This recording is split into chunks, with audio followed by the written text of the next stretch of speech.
여러분 안녕하십니까? 이 시간에는 신명기 26장 말씀 중심으로 드리겠습니다. 여러분, 하나님께서 만물을 다 창조하시고 지금 또 돌보시는 일을 하시는 하나님의 입장에서 보면은 만물은 다 하나님의 것이죠. 하나님이 창조하시고 하나님이 돌보시는 다 하나님의 것입니다. 그리고 사람도 하나님의 것입니다. 그러면은 사람에 속한 나 자신도 하나님의 것입니다. 이것을 여러분 귀로만 듣고 그냥 스쳐가는 지식 정도로만 아시지 마시고 사실로 여러분이 아셔야 됩니다. 지식적으로 알 때는 내 마음에 전혀 거기에 대한 그 감동이 없습니다.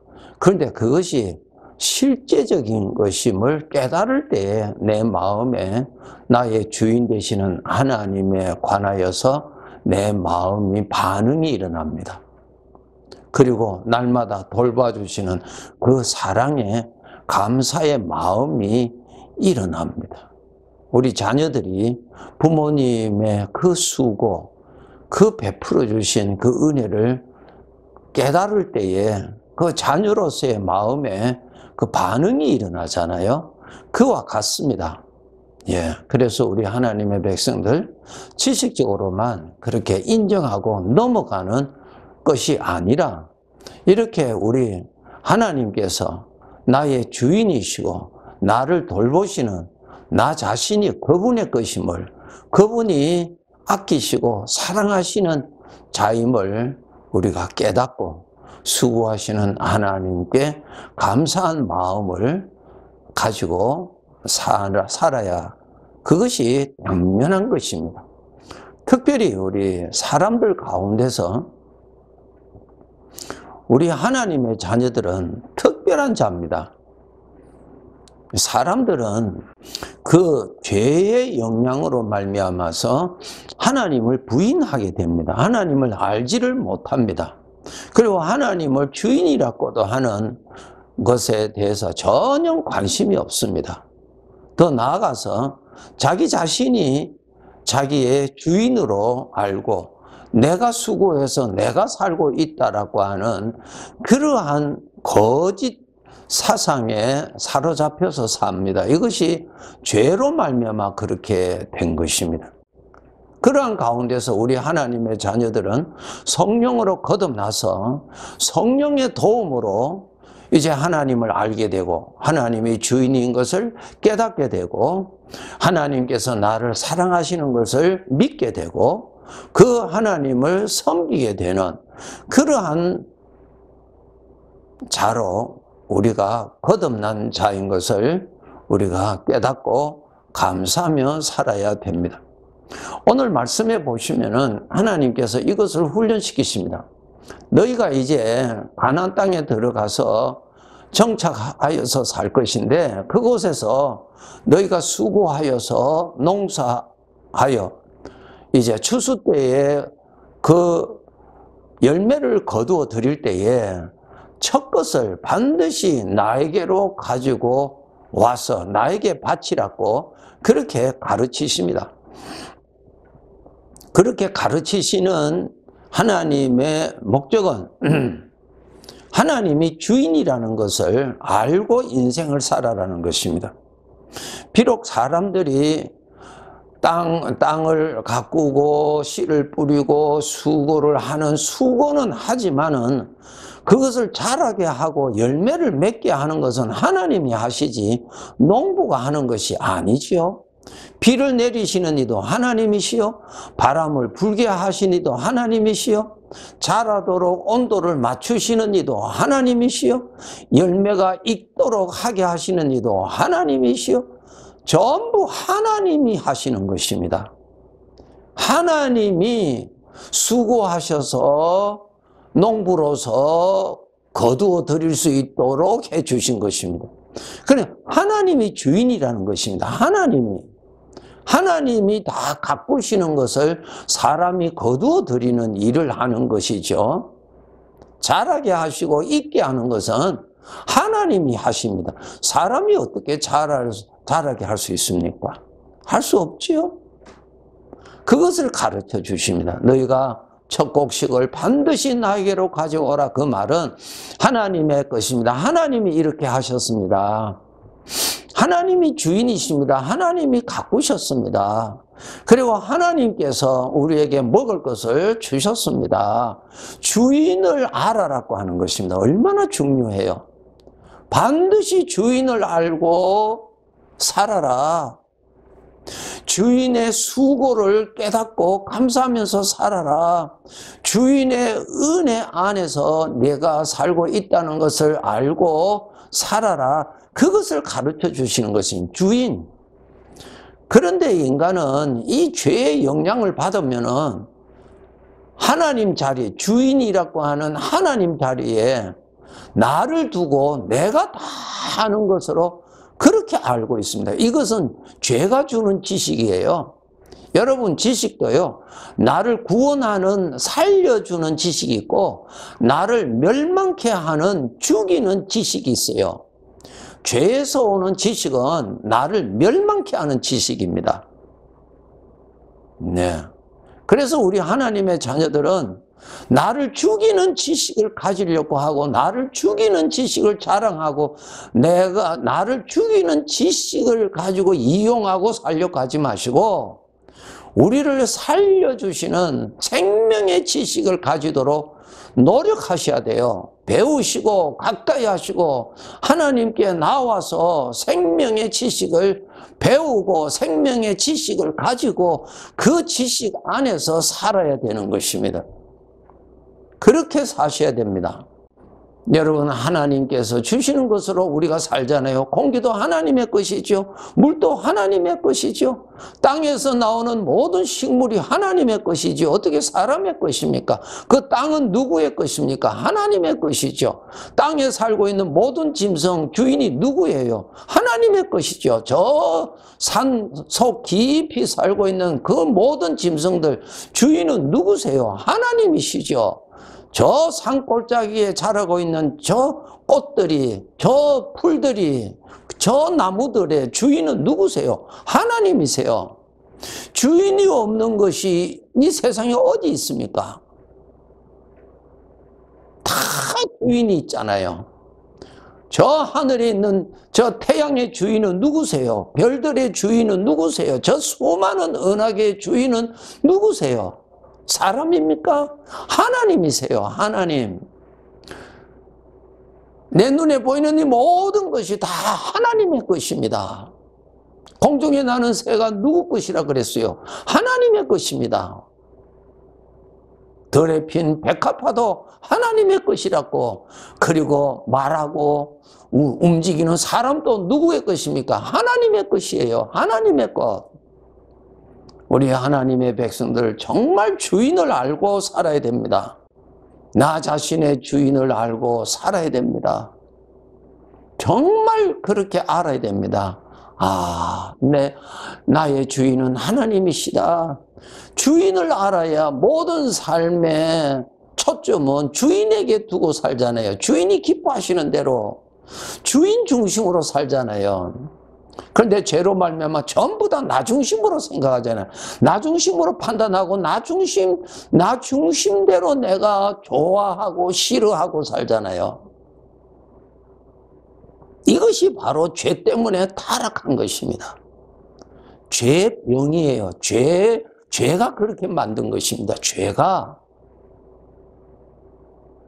나 자신 또 하나님이 주인이라는 것을 정말 알도록 내가 오늘 사는 이 시간도 시간의 주인은 하나님이시죠.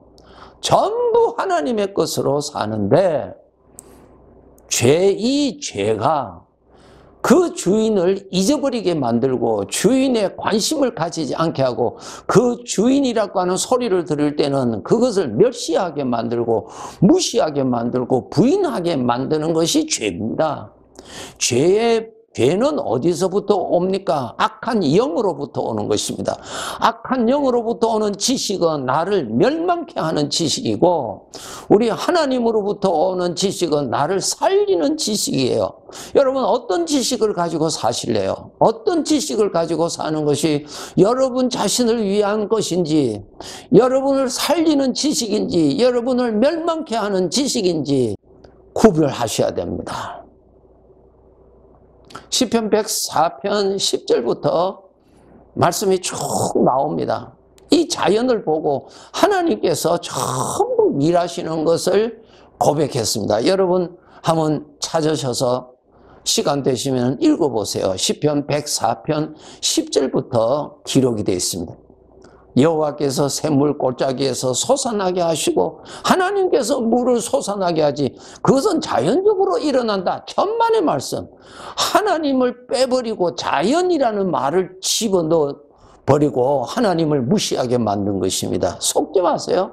하나님이 골짜기에 샘이 솟아나게 하시고 하나님이 산사에 그 물이 흐르게 하시고 각종 들짐승이 그것을 마실 수 있도록 하나님이 해주신다 그랬어요. 사람을 위한 채소를 자라게 하시고 땅에서 먹을 것을 나게 하시고 하나님이 하시지 사람이 하는 것 아니잖아요. 하나님이 이렇게 수고하세요. 하나님은 아주 부지런하신 분이십니다. 24절에 보시면은 여호와여 주께서 하신 일이 어찌 그리 많은지요. 이 성도가 성령의 도움을 받아서 깨어서 보니까 하나님의 농장에서 자기도 살고 있다는 것입니다. 이 만물이 하나님의 농장이에요. 농장 주인이 누구예요? 하나님이에요. 하나님. 그 속에 나도 있는 것입니다. 하나님이 돌봐 주십니다. 주께서 그들의 호흡을 거두신 적 그들은 죽어 먼지로 돌아간다. 처음부터 마지막까지 하나님이 다 돌보시는 하나님의 것이에요. 하나님의 것. 그러므로 33절 중요한 고백이 있습니다. 내가 평생토록 여호와께 노래하며 내가 살아있는 동안 내 하나님을 찬양하리로다. 하나님의 말씀을 통해서 생명의 지식을 가지고 바르게 볼 수 있도록 이 지식을 가져야 돼요. 영적 세계를 볼 수 있는 올바른 지식을 가져야 돼요. 나를 살려주는 생명의 지식을 가져야 돼요. 잠깐 이용하는 이러한 지식이 아니라 영원토록 사용할 수 있는 영원한 지식을 가져야 됩니다. 누가복음 12장에 보시면 예수님의 비유가 있는데 어리석은 부자에 대한 비유지요. 이 어리석은 사람은 하나님 보실 때 어리석단 말입니다. 세상 사람들이 볼 때는 절대로 이 사람은 어리석은 사람이 아니라 성공한 사람이라고 인정하는 사람이에요. 이 사람은 열심히 일을 해서 많이 쌓아두었어요. 얼마나 잘했어요. 그리고 이제 많이 쌓아두었기 때문에 앞으로 이제 걱정할 일이 없습니다. 그것을 가지고 즐기고 먹고 마시고 쉬면서 살아갈 수 있도록 가득하게 쌓아두었어요. 세상적으로 볼 때는 얼마나 성공적으로 살았어요. 그런데 주인 되시는 하나님이 말씀하시기를 너는 어리석은 인생을 살았다는 것입니다. 어리석은 인생. 그렇게 말씀하시면서 이렇게 말합니다. 어리석은 자여 오늘 밤에 내 영혼을 도로 찾으리니 내가 쌓아둔 이 모든 것이 너의 것이 되겠느냐 하는 것입니다. 자기는 자기 자신을 위해서 많이 쌓아두었는데 오늘 밤에 주인 되시는 하나님이 내 영혼을 나를 불러가시면은 나를 위해서 쌓아둔 것이 정말 나를 위하여 쌓아둔 것이 되느냐 하는 것입니다. 속고 산 것입니다. 주님께서 말씀하셨죠. 내 자신을 위하여 하늘에 보물을 쌓아두라 그랬어요. 하늘에 보물을 쌓아두라. 하늘에 보물을 쌓아두라. 여러분의 영혼을 위해서 여러분 쌓아두셔야 됩니다. 영혼이 가는 것을 위하여서 쌓아두세요. 지혜로운 사람이죠. 지혜로운 사람이에요. 그러면 어떻게 쌓을 것인가? 무엇을 쌓을 것인가? 주인을 섬기는 삶입니다. 그것이 답이에요. 자식이 부모를 공경하는 것이 당연한 것 아닙니까? 공경하지 아니하는 것이 잘못이지요? 맞습니다. 하나님이 나의 주인이세요. 내 인생의 길에 하나님이 늘 먹여주시고 입혀주시고 돌봐주셔서 지금까지 살아왔고 앞으로도 하나님께서 불러가실 때까지 그렇게 살아갈 것입니다. 자, 그렇게 살아갈 우리는 어떻게 살 것입니까? 나를 위해서 살고 나의 만족을 위해서 살고 그것이 합당합니까? 자식이 철이 들어서 부모가 자기를 위해서 수고한 것을 많이 깨달았어요. 깨달았다 한들 자기 자신을 위해서 살고 부모를 위하여서는 부모에게 기쁨을 드리고 부모에게 충성된 자식으로 살고자 하는 마음은 전혀 가지고 있지 않다면 이것은 모순이고 말이 되지 않지요. 구원받은 자들은 하나님은 나의 아버지입니다. 아버지를 잘 섬기고 아버지를 잘 모시고 아버지의 마음을 편안하게 드리고 아버지의 마음을 기쁘시게 하고 아버지가 좋아하시는 것을 많이 해드리는 것이 잘 사는 것입니다. 이런 삶을 사셔야 됩니다. 이렇게 많은 은혜를 늘 받고 사는 우리가 은혜를 보답하는 것은 즐거운 일이지 이것은 억지가 아니고 계명의 멍해가 아니에요. 즐거운 일이지요. 나를 위하여서 수고하시고 저 무서운 저주의 죄의 형벌에서 나를 빼내시기 위해서 독생자 예수 그리스도를 죽이시면서 그것을 제물로 삼고 나를 거기에서 빼내어 주신 주인의 사랑, 그리고 나를 아들로 삼아 주신 아버지의 사랑, 그것을 내가 깨닫는 사람이라면 그렇게 가만히 있을 수 없는 일이지요. 그 은혜를 보답하는, 감사하게 그렇게 우리는 살아야 될 것입니다. 네, 감사합니다.